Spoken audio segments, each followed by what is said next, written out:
Dr. Shapiro, IBS is really common, but why don't you tell us about some of the risk factors that are associated with people getting or developing IBS? We know that IBS is more common in females.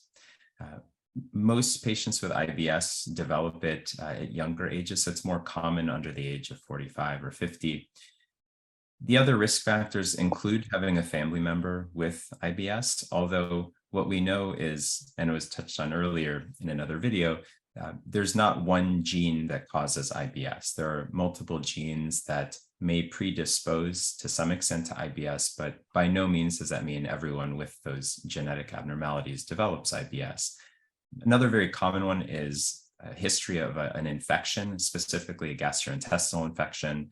So patients who may remember having an episode of vomiting and diarrhea and know that the infection is long gone, continue to have symptoms that linger long afterwards. Some of the other common risk factors include life stressors, traumatic events. Obviously, everyone with traumatic events and life stressors, because we all have those, doesn't develop IBS, but those can be a risk factor that lead to some people developing IBS.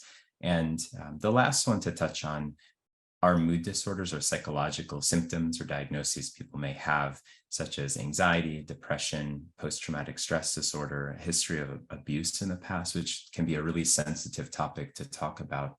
It's really important to note that if your provider asks you about those or you identify as somebody who has one of those, that by no means indicates that your irritable bowel syndrome is in your head, that you were the cause of your irritable bowel syndrome. Those are, really unfortunate events people go through. And in the case of mood disorders, are really common diagnoses that you don't have to be ashamed about.